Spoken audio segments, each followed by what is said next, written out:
जय जोहार और नमस्कार संगवारी हो। स्वागत है आप सभी का छत्तीसगढ़िया न्यूज में एक बार फिर से। चलिए जानते हैं प्रदेश के 10 महत्वपूर्ण काम की खबर जो आपके लिए जान लेना आज यानी केच मई, जिसे खुजली का पौधा माना जाता है और अब इसका प्रयोग प्रोटीन के लिए हो सकेगा। अंबिकापुर के वृक्ष मैत्री ओपी अग्रवाल पर्यावरण को वन विभाग प्रायोगिक तौर पर इसका परीक्षण कर रहा है। माना जा रहा है कि इसकी अगर सही तरीके से पैदावार हुई तो न केवल कुपोषण से लड़ा जा सकेगा बल्कि ग्रामीणों की आय में भी इजाफा होगा। ओपी अग्रवाल ने इसके 2 क्विंटल बीज को पर्यावरण विभाग और वन मंत्रालय को भेजा, जिसके बाद इसकी अंबिकापुर में परीक्षण की जा रही है। बताया जा रहा है कि केवांच का बीज प्रोटीन युक्त होता है, जिसका उपयोग दाल के जगह पर कर सकते हैं आम इंसान। तो वहीं इसके पाउडर को उपयोग करने से कुपोषण दूर होगा। प्रदेश के कैबिनेट मंत्री कवासी लखमा ने साल 2023 और 2028 में जीत का दावा करते हुए कहा है कि अगले 25 साल तक कांग्रेस सत्ता में रहेगी, जिस पर पलटवार करते हुए भाजपा प्रवक्ता केदार कश्यप ने कहा कि कवासी लखमा के बयान को खुद कांग्रेस भी गंभीरता से नहीं लेते हैं। उन्होंने साल 2023 में भाजपा की सरकार बनने का दावा किया। खैर, इस बात का फैसला नेता नहीं बल्कि आम इंसान चुनाव के दौरान करेगी। तो वहीं प्रदेश के बीजेपी के प्रवक्ता ने बताया कि 17 अगस्त को भारतीय जनता पार्टी किसानों के हित में वर्तमान सरकार के खिलाफ धरना प्रदर्शन करेगी। प्रदेश के सभी जिला मुख्यालयों में धरना दी जाएगी। वहीं बिजली की बढ़ोतरी को लेकर के भी सरकार को घेरा जाएगा।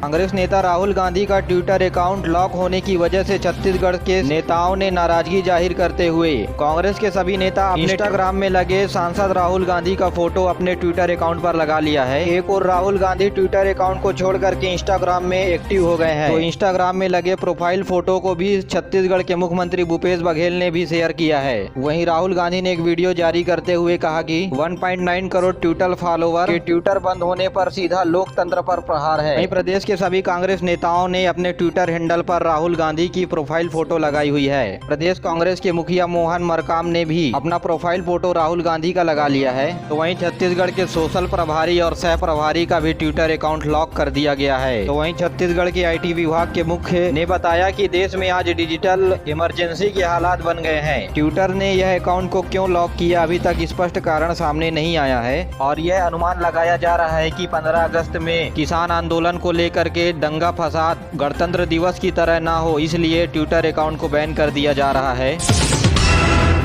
गरीबों के उत्थान के लिए सरकार योजनाएं बनाती है, लेकिन अधिकारियों की अनदेखी के बाद कई बार इसका लाभ अपात्र लोग उठाते हैं। बीते दिनों ऐसा ही मामला महासमुंद के बतेलखुर पंचायत में देखने को मिला, जहां योजना का लाभ अपात्र लोगों को दिया जा रहा है। शिकायत करने के बाद भी अधिकारी कोई ध्यान नहीं दे रहे हैं। यहां 92 लोगों को वृद्धा पेंशन दी जा रही है, जिसमें से 41 युवा हैं, जिन्हें वृद्धा पेंशन पिछले 9 साल से मिल रही है। आरोप है कि बिना आवेदन के कई नाम जोड़ दिए गए हैं और इसके लिखित शिकायत के बाद भी अधिकारी कार्रवाई नहीं कर रहे हैं।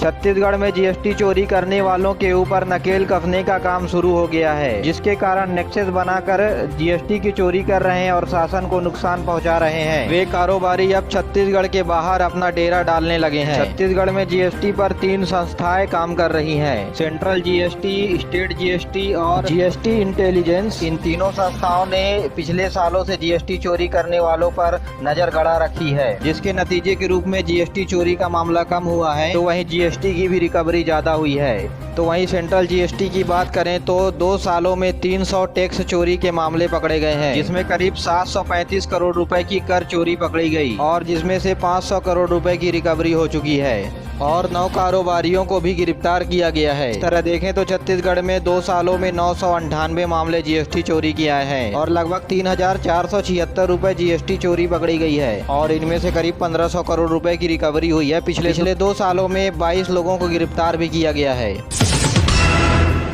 राजिम में शासकीय राशि का दुरुपयोग का मामला सामने आया है। SDM कार्यालय के पीछे नगर पंचायत के सामने साल 2009 में 45 लाख रुपए की लागत से हाट बाजार बनाया गया था, लेकिन प्रशासन इतने सालों में भी यहां बाजार स्थापित नहीं कर सका, जिससे अब हाट बाजार की स्थिति जर्जर हो चुकी है और ये जगह खंडहर में तब्दील होती जा रही है। यही नहीं, असामाजिक तत्वों ने निर्माण भवन की तोड़ करके छड़ की भी चोरी कर ली है। तो वहीं पूरे परिसर में झाड़ियां उगाई है, जिसकी वजह से अब यह हाट बाजार नशाखोरी का अड्डा बन चुका है। रायगढ़ जिले के रोजगार कार्यालय के द्वारा पिछले 3 सालों में 4000 से भी ज्यादा रिक्त पदें निकाली गई हैं। में से 1990 पदों पर भर्ती होने का दावा भी कर रही है। और हैरानी वाली बात यह है कि जिन रिक्त पदों पर भर्ती की गई है उनमें से छोटे प्रतिष्ठान इतना ही नहीं, कई चिटफंड कंपनियों ने रोजगार मेले में अपनी सहभागिता भी बताई। फील्ड ऑफिसर, एग्जीक्यूटिव जैसे रिक्त पदों पर भर्तियां भी की गई है।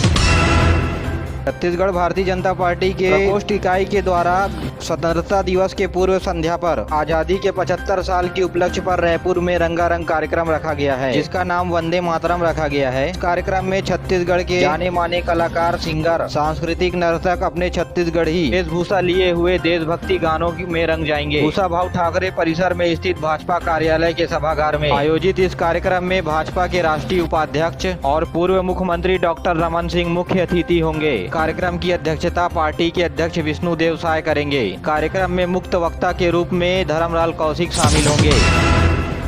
केंद्र सरकार के द्वारा छत्तीसगढ़ के 3 पुलिस अधिकारियों को उत्कृष्ट कामों पर 3 मेडल दिए जाएंगे। इसमें बेमेतरा जिले के उप पुलिस अधीक्षक राजीव शर्मा, राजनांदगांव जिले के उप निरीक्षक ईशा वैष्णव, बस्तर जिले में पदस्थ सहायक उप निरीक्षक इंदु साहू। इन तीनों पुलिस अधिकारियों को केंद्र सरकार के द्वारा पुरस्कार के रूप में मेडल दिए जाएंगे। गृह मंत्री ताम्रध्वज साहू और पुलिस महानिर्देशक DM अवस्थी ने इन अधिकारियों को बधाई दी है।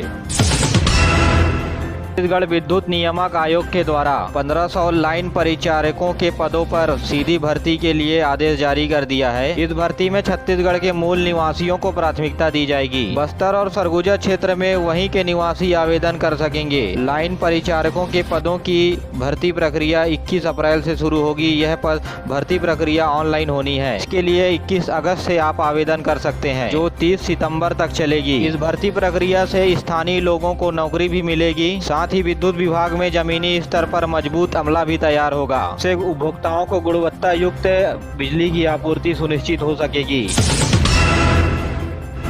राज्यपाल अनुसुईया उइके ने अपने दिल्ली प्रवास के दौरान आज राष्ट्रपति रामनाथ कोविंद से मुलाकात किए। जनजातीय क्षेत्रों में सुरक्षा बढ़ाए जाने तथा 5वीं अनुसूची को लेकर के बात किए। ज्ञापन के माध्यम से उन्होंने ये भी कहा कि राष्ट्रीय आदिवासी परिषद की तरह राज्य आदिवासी परिषद तथा जिला आदिवासी स्वायत्त परिषद का गठन होना चाहिए। साथ ही 5वीं अनुसूची को लागू करने की भी मांग की है।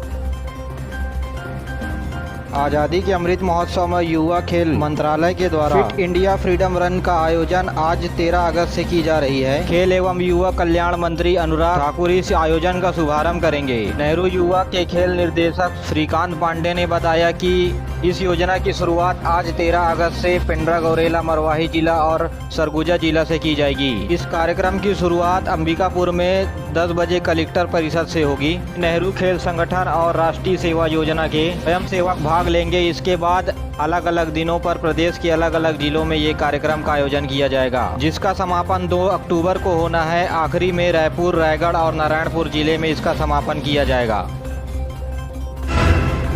मेरे प्यारे साथियों, आज के लिए बस इतना ही। वीडियो पसंद आए तो वीडियो को लाइक करें, चैनल को सब्सक्राइब करें और बेल आइकन को दबा करके ऑल नोटिफिकेशन को ऑन कर लें, ताकि न्यूज़ की जानकारी आप तक सबसे पहले पहुंच सके। दीजिए मुझे इजाज़त, मिलते हैं अगली वीडियो में। तब तक के लिए जय हिंद, जय छत्तीसगढ़।